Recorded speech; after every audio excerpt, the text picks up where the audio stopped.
Sean todos bienvenidos a Campus Global, un espacio de la Universidad de AFIT dedicado al análisis multidisciplinar en donde no necesitas carnet para poder aprender. Hoy vamos a hablar de un hecho reciente que todavía está en proceso de formación, me refiero a la guerra comercial entre China y Estados Unidos. Para eso me encuentro con dos invitados, los dos son profesores de la Universidad de AFIT. Le damos la bienvenida a Camilo Pérez, negociador internacional, y a Gabriel Cataño, sociólogo. Bienvenidos. Muchas gracias, Manuel. Muchas gracias, Manuel. Bueno, antes de empezar a hablar del hecho en sí, me gustaría que nos explicaran cuáles son esos antecedentes importantes que expliquen lo que hoy está sucediendo entre China y Estados Unidos. Yo creo que hay que tener en cuenta que ha surgido una competencia entre China y Estados Unidos. China en las últimas 2 décadas ha tenido un crecimiento impresionante y eso ha hecho que en cuestión de solo 2 décadas pues sea hoy la segunda economía del mundo en términos nominales y ya sea la primera economía del mundo si uno ajusta eso a la paridad del poder adquisitivo. Entonces pues eso tiene un peso simbólico muy importante porque Estados Unidos ve que pues China cada vez se está acercando y que pues en términos de lo que se representa ser la primera economía del mundo, pues cada vez es más cercano. Entonces eso genera unos sentimientos de competencia, pero además yo creo que hay que mencionar pues también como un antecedente la membresía de China en la Organización Mundial del Comercio desde el 2001, porque de ahí vienen algunas de esas tensiones de las que estamos hablando hoy precisamente en el marco de esta guerra comercial. Esa falta de compromiso por China, de parte de China por los temas de propiedad intelectual, el tema de los subsidios a sus industrias, son temas que se supone que ya deberían estar resueltos en el marco de una Organización Mundial del Comercio y todavía en la opinión de Estados Unidos a China le falta trabajar en esos temas. Y por último, pues yo creo que por mencionar, y ahí seguramente Gabriel nos podrá ilustrar mucho mejor, pues el hecho de que esta competencia con China y cómo esa necesidad de reducir ese déficit comercial con China pues se estuvo siempre en esa plataforma electoral del presidente Trump y cómo desde que era candidato pues ya estaba hablando de que había que tomar cartas en el asunto y tratar de reducir ese déficit comercial. Sí, yo quisiera complementar lo que dice aquí mi colega. Yo incluso me atrevería a pensar que ya desde el siglo XIX China tuvo grandes ambiciones imperiales y yo creo que esas ambiciones las sigue manteniendo, eso hace parte, digamos, de su naturaleza. Porque si uno le pregunta dónde nace la ambición china y hace que los chinos, como dice nuestro colega, en las últimas décadas haya, digamos, tomado un impulso tan grande en su desarrollo, en su crecimiento económico, en cierto tipo de reformas institucionales, etcétera, pues eso no sale de la nada, sino que tiene que ver con yo diría, ese pasado histórico y esas aspiraciones históricas de China. Eso en cuanto a antecedentes. Pero yo también quisiera plantear un punto y es el siguiente. Cuando se habla de guerra comercial, es conveniente interpretar esa guerra como un componente más de una lucha por la hegemonía del mundo. O sea, no es un hecho aislado, ¿cierto? Sino que esa guerra comercial realmente está en el centro de un problema mayor, que es el del reordenamiento global, del reordenamiento del poder mundial. Entonces no es simplemente un asunto de más o menos déficit, etcétera, sino qué representa ese déficit, ¿cierto? Por ejemplo, en contra de los Estados Unidos, y qué representa el superávit para China en términos de sus intereses globales, ¿cierto? Y en términos del reordenamiento mundial. No debemos olvidar que el único frente de la guerra, llamémosla, o de la confrontación que Trump desde su discurso de posición planteó, primero América, retornar a América, etcétera, ¿cierto? Una reivindicación muy clara desde los años 50 del siglo pasado. No solamente es China el que está al frente, sino que hay otros escenarios, y ya lo hemos visto, Rusia, Europa, Canadá, México, donde también, digamos, se está dando esa guerra, digamos, aunque no de una manera tan intensa, pero sí de una manera importante. Y que puede, yo diría, profundizarse si no se hacen las negociaciones necesarias, por lo menos entre los tradicionales aliados, ¿cierto? De Estados Unidos, Europa, Canadá, etc. Bueno, ya teniendo un poquito más de contexto, ¿en qué momento y de qué manera empieza esta guerra comercial? Es decir, cuando los medios empiezan a titular China y Estados Unidos se encuentran en una guerra comercial. Muy bien, pues yo creo que hay varios momentos. Ya mencionábamos un primer momento pues con la elección de Trump y cómo desde pues esas promesas que hace en el momento que es elegido, pues ya se veía que podría haber algunas dificultades con China y ya se empezaba a especular que podría llegar a haber una guerra comercial, pero realmente esto empieza a ser tangible con el tema de los aranceles al aluminio y al acero a comienzo de este año. Inicialmente Estados Unidos decidió de forma unilateral subir los aranceles a estos dos productos a todos los países del mundo y luego empezó a hacer excepciones. Entonces dijo, bueno, no, vamos a excluir a Argentina, vamos a excluir a Brasil, vamos a excluir a las otras economías que están en el NAFTA, a los de la Unión Europea. Pero entonces, pues básicamente se hizo muy evidente que era una medida que estaba muy enfocada en China, en tratar de alterar ese comercio de estos dos productos con China. Entonces ahí pues ya se hace mucho más latente pues este tema de una potencial reacción por parte de China y de una guerra comercial, pero yo diría que el momento oficial donde ya podemos hablar de una guerra comercial es cuando ya Estados Unidos decide el 6 de julio subir los aranceles a un comercio equivalente a 34.000 millones de dólares y que China le responde a eso con una medida equivalente. Yo creo que ahí ya vemos una reacción por parte de los dos países y que ya no estamos pues simplemente tocando dos productos muy específicos, sino que ya es una canasta mucho más amplia.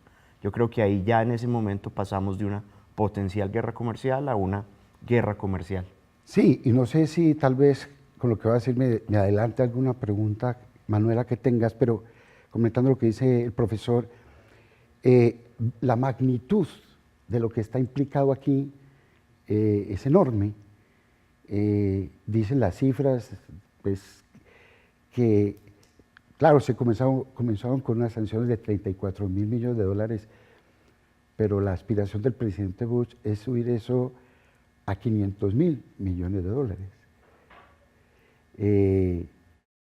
Es decir, lo que afectaría el 89% del comercio entre China y Estados Unidos. Estamos hablando, cuando hablamos de guerra comercial, hay que entonces también mostrar la magnitud. Porque como dicen ciertos analistas, si fuera solamente esos 34.000 millones, bueno, eso no le rascaría, no tocaría mucho, el PIB no movería la aguja de la medición de crecimiento.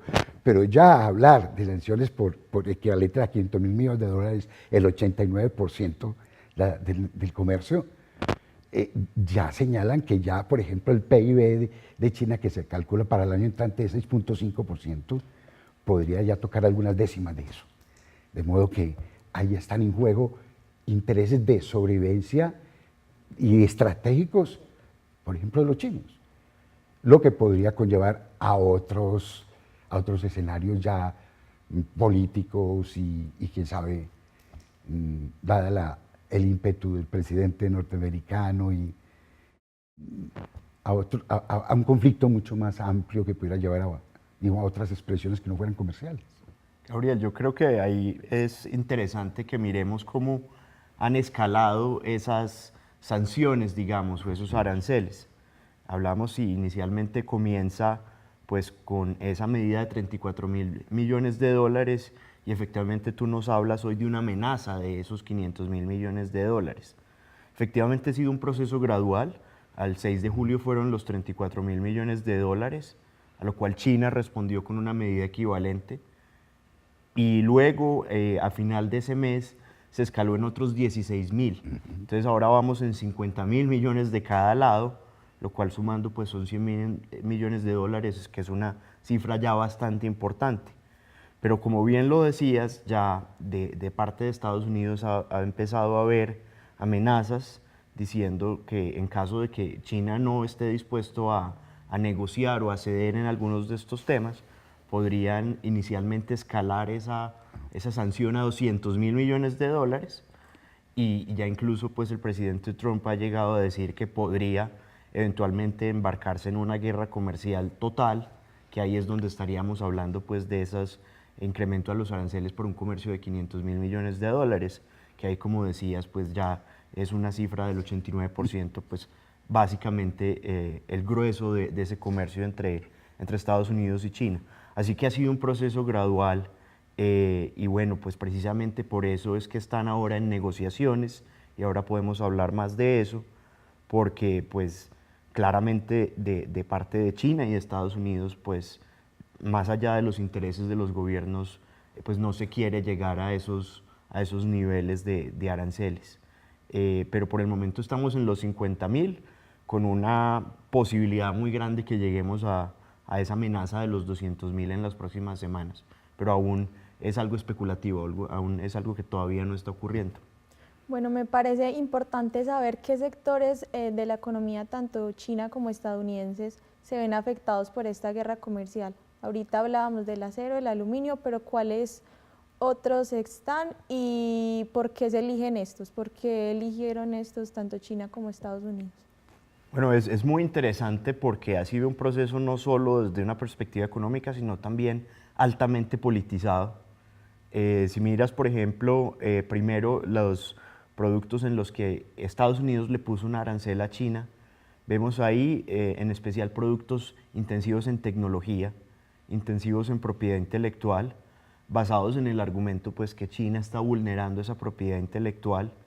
Vemos también que le está poniendo restricciones a algunos materiales de construcción, al sector metalmecánico, a industrias que son muy fuertes en China y que además están en el programa Fabricado en China 2025, que es ahora la política industrial que tiene China para la modernización de su industria.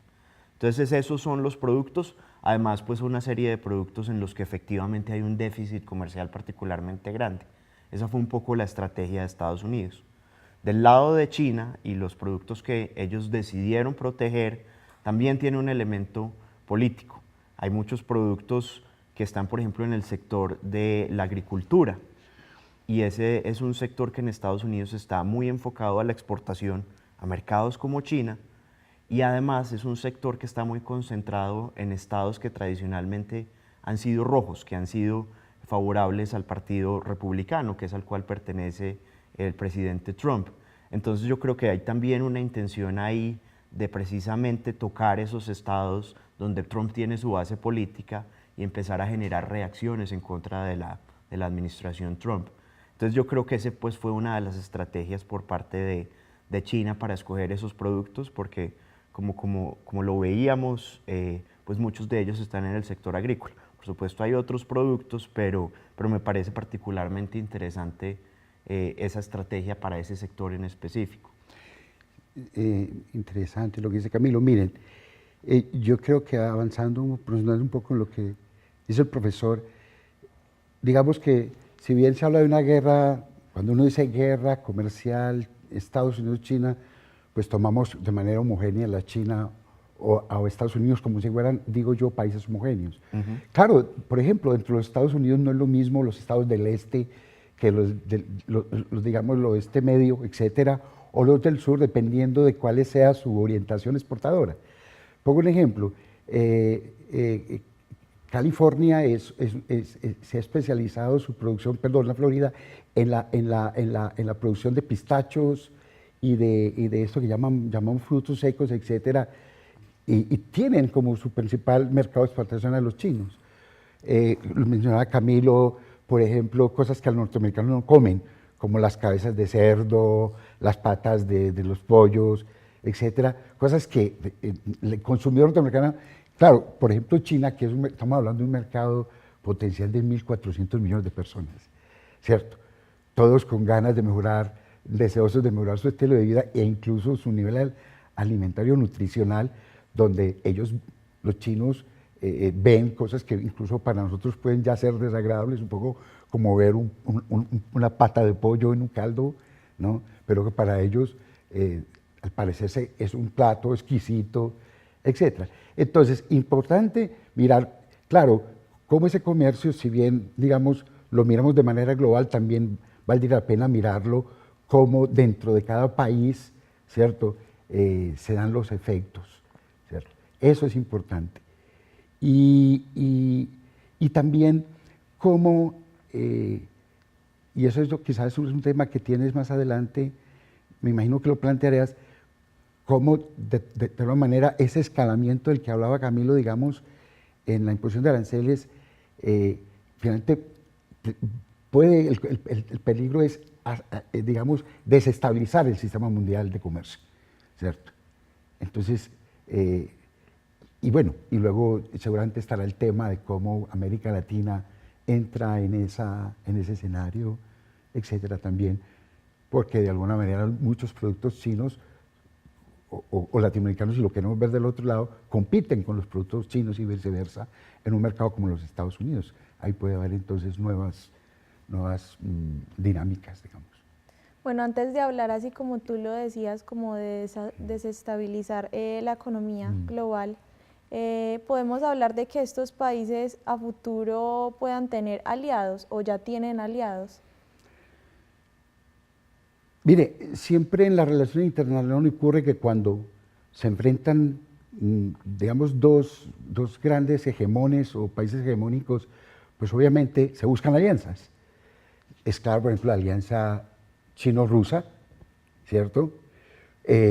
La misma política de cooperación de China, política internacional de cooperación, las mismas inversiones que están impulsando de manera muy significativa en el mundo,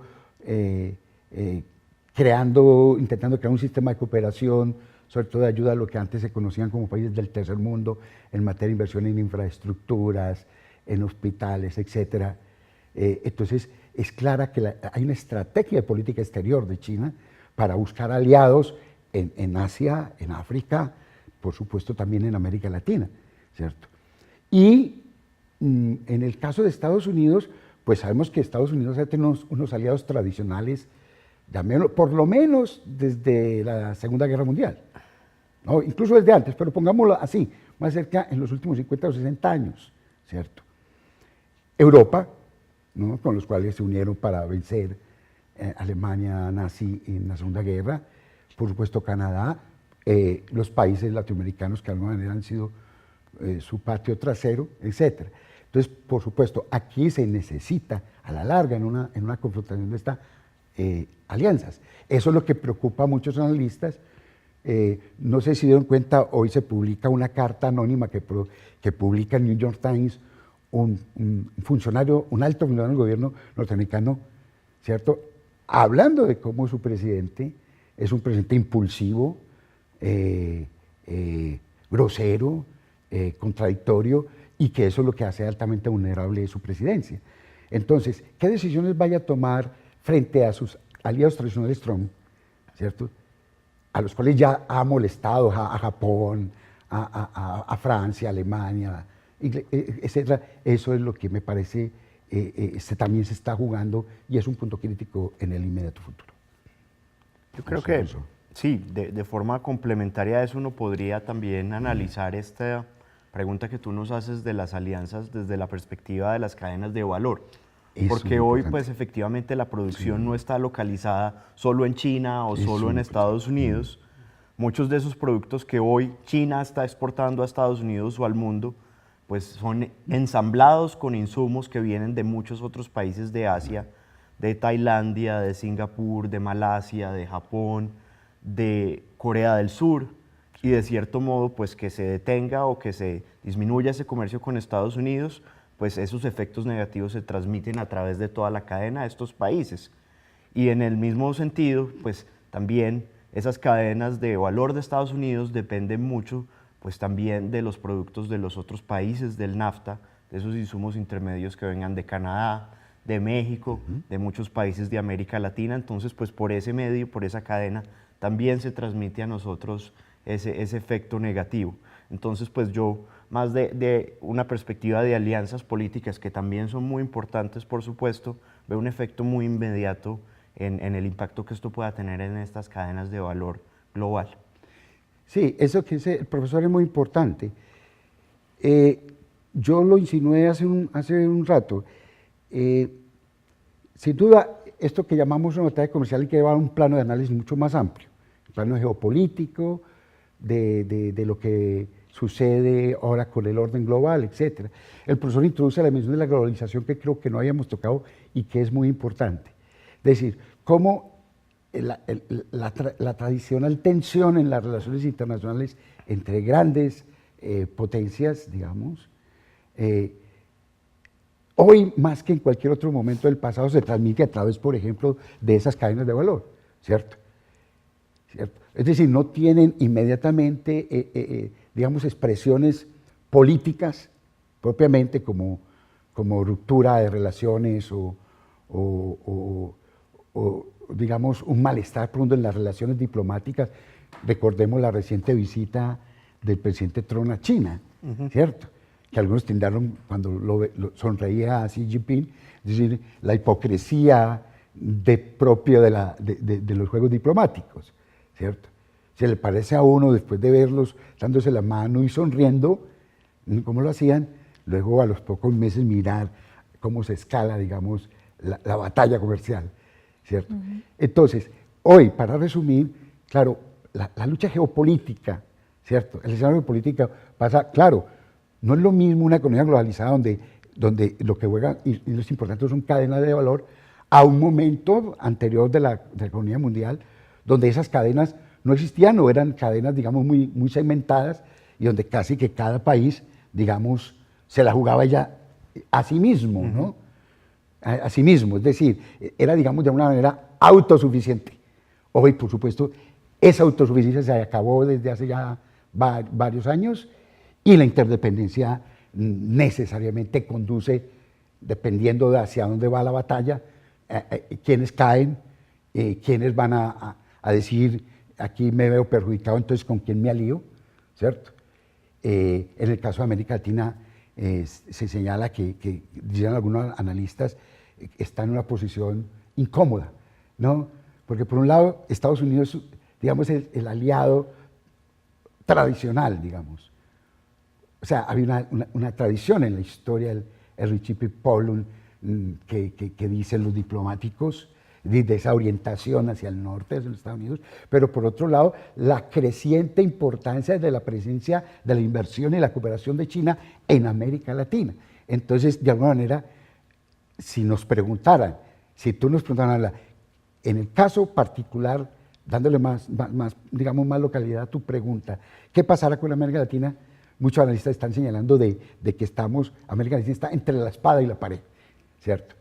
Entonces, hay una incertidumbre respecto a ese tema de las alianzas, por ejemplo, para este caso. Pero es muy importante lo que dice el profesor, de que hay que considerar esa batalla fundamentalmente dentro de las escalas digamos, de las cadenas de valor. Bueno, como sabemos que eso es un hecho coyuntural que todavía está en proceso de formación, hablemos de las negociaciones. ¿En qué va esto? ¿Ha tenido un papel fundamental la Organización Mundial de Comercio o no? Vale, pues efectivamente esas negociaciones son un fenómeno reciente, o pues o más bien un hecho reciente, porque pues si bien estamos hablando de esa potencial guerra comercial desde el año pasado y hablábamos que pues empezó este proceso de escalar aranceles desde julio, estas negociaciones solo se empezaron a dar hace 2 o 3 semanas. Ya había ocurrido mucho de este problema cuando empezaron y ha sido pues básicamente en especial una iniciativa del gobierno de China quien envió a sus funcionarios a Washington para tratar de encontrar pues un punto medio donde pudieran negociar con Estados Unidos.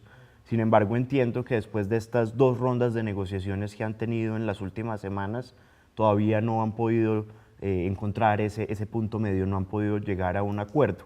Entonces, pues ahí es donde se empieza a hablar que es muy probable pues, que ya la próxima semana sí veamos mucho más tangible esa amenaza que ha habido pues, de un nuevo incremento de aranceles. Por el otro lado, en el marco de la Organización Mundial del Comercio, China ya hizo formalmente su proceso para denunciar a Estados Unidos, particularmente por el tema de los aranceles al acero y al aluminio. porque pues China logró demostrar que esa medida pues era básicamente una medida discriminatoria en contra de ellos, porque logró demostrar que Estados Unidos finalmente había reversado esa política, no solo a países con los que tiene acuerdos comerciales, que digamos ahí uno lo podría justificar, pero por ejemplo también a países como Brasil o Argentina con los cuales Estados Unidos no tiene un acuerdo comercial.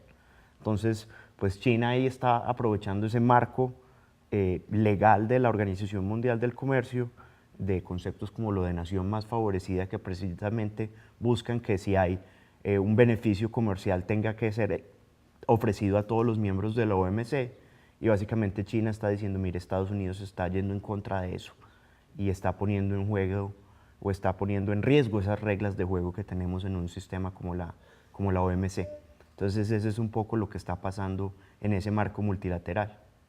Gabriel, entonces, según lo que dice Camilo, las guerras comerciales se sabe cuándo comienzan, pero no cuándo terminan.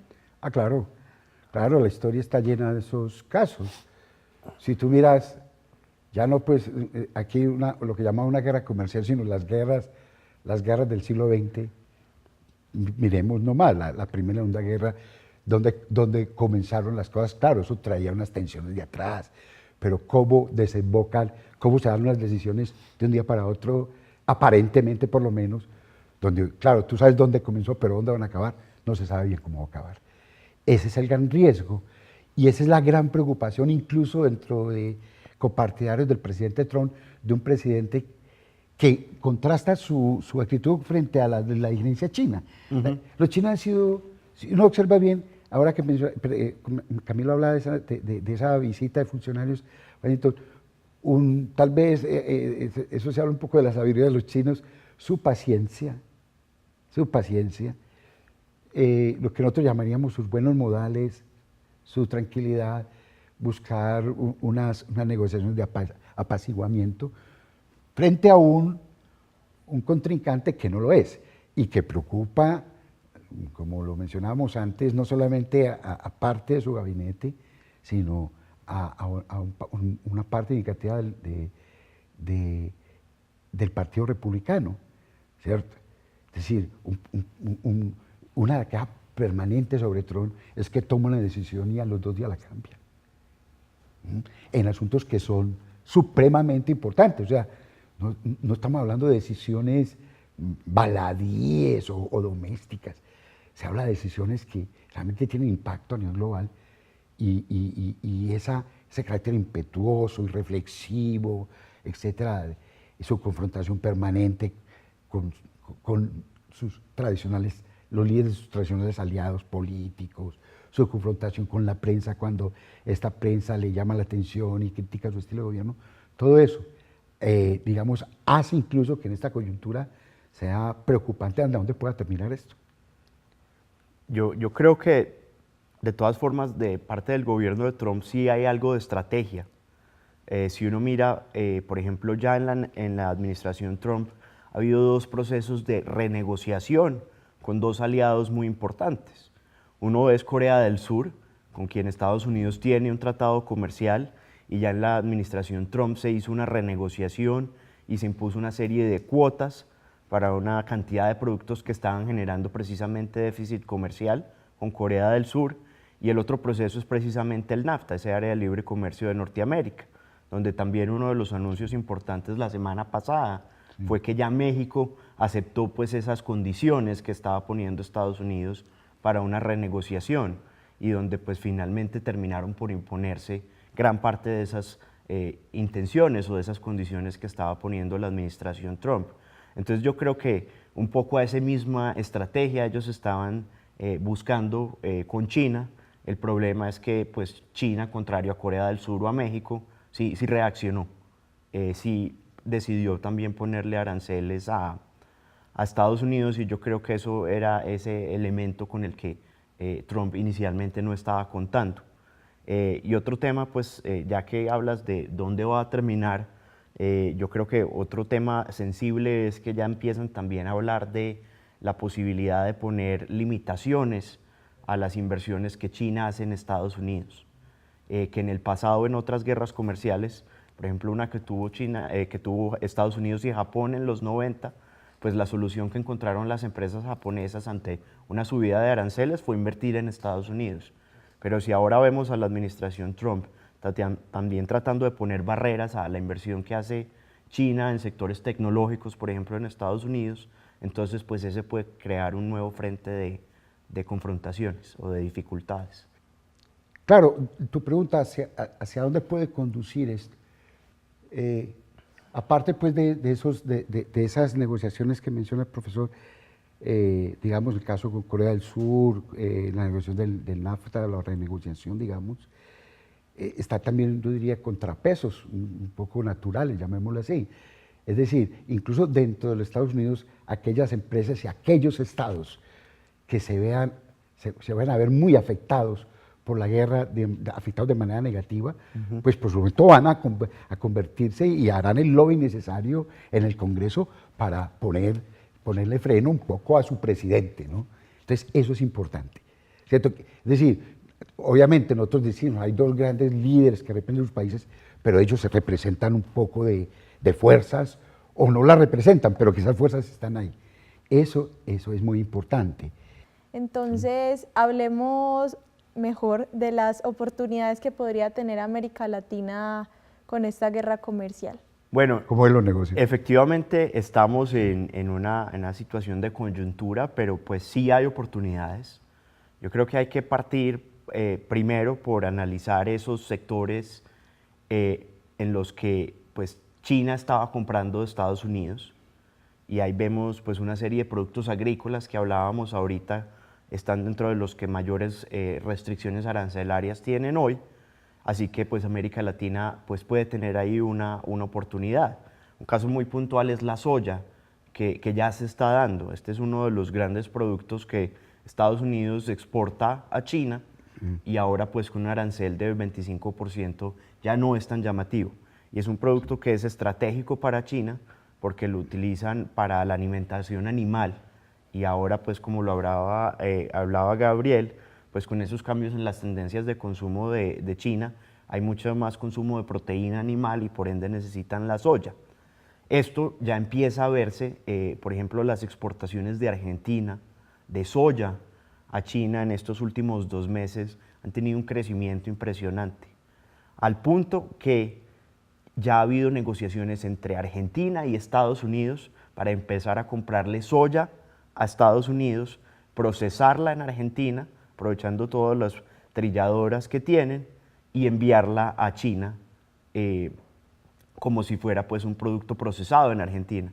Entonces pues es tanta esa demanda que tiene China por este tipo de productos que empiezan a generarse este tipo de oportunidades. Y así como está el ejemplo de la soya, puede haber ejemplos también con otros productos, alimentos. Ahí hay desafíos grandes porque en términos de comercio no es solo el asunto arancelario, sino pues están también los famosos asuntos no arancelarios.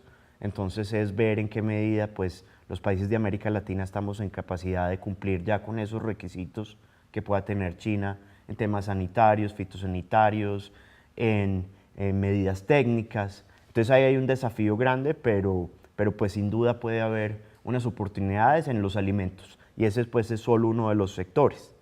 También desde la perspectiva de oportunidades en Estados Unidos, yo creo que se han empezado a identificar algunas oportunidades. Algunos de los productos que hoy están entrando con aranceles a Estados Unidos desde China, están por ejemplo los materiales de construcción, y esa es una industria que ya existe en países de América Latina y puede aprovechar mejor esas oportunidades ahora para entrar al mercado americano con precios más competitivos que los de China.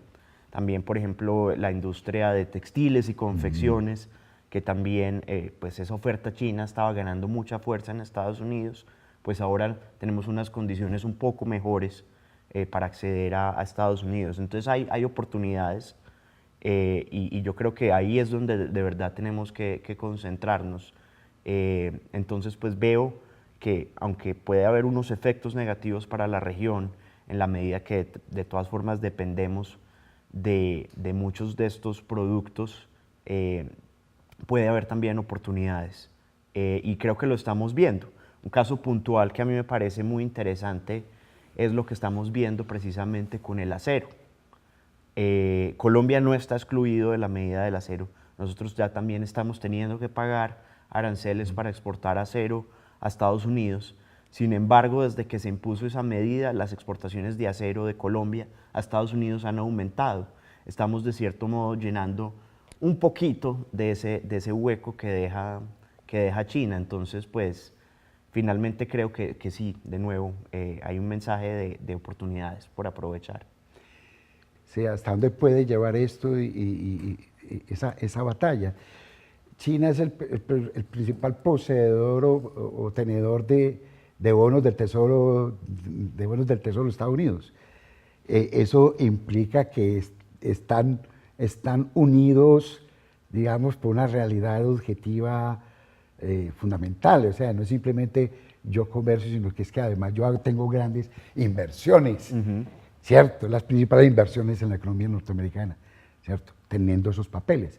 Entonces, eso también es un elemento que es importante considerar. Y en cuanto a lo que señala Camilo de las ventajas, claro, se abre una ventana de oportunidad, claro, al haber restricción a las importaciones, severa restricción a las importaciones de China, pues claro, los países latinoamericanos cuyos sectores o productos son directamente competidores de los sectores chinos, pues obviamente hay una ventaja, llamémosla natural, ¿cierto?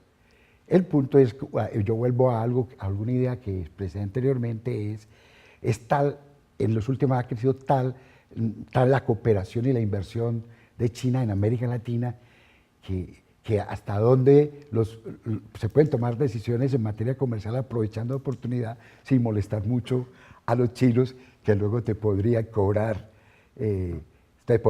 digamos, eso que ellos podrían leer como una deslealtad. Entonces, por eso es que algunos analistas dicen, es que estamos entre la espada y la pared, ¿cierto? O nos mantenemos, o América Latina se mantiene alineada, fiel a su tradicional aliado, o ese nuevo aliado que tiene desde hace unos años para acá, ¿cierto? Con una presencia muy fuerte en materia de inversión, en infraestructura, mejor dicho, en lo que necesitan estos países para aumentar, mejorar su competitividad y su productividad. Entonces, qué decisiones tomar y hasta qué punto ellos se molestarán y luego podrían tomar medidas. Eso es un poco, digamos, la situación. Bueno, Gabriel, Camilo, muchísimas gracias por estar hoy en el programa. Ya se nos acabó el tiempo. Sabemos que este tema va a dar de qué hablar por mucho tiempo. Sí, Manuela, muchas gracias primero por la invitación, porque yo digo nuestro deber y no solamente como profesores, sino como ciudadanos, aparte de ser profesores de la universidad y digamos coordinar o dirigir los cursos que hacemos regularmente, aprovechar otros espacios fuera del aula, como estos espacios televisivos, etcétera. Me parece que es una proyección importante en la universidad y también hace parte, yo diría, de nuestro oficio como docentes. Muchas gracias. Muchas gracias, Manuela, por esta invitación y encantado de compartir este espacio con todos ustedes. Bueno, y a todos los que nos vieron hoy, los esperamos en otra misión de Campus Global para que adquieran más conocimiento.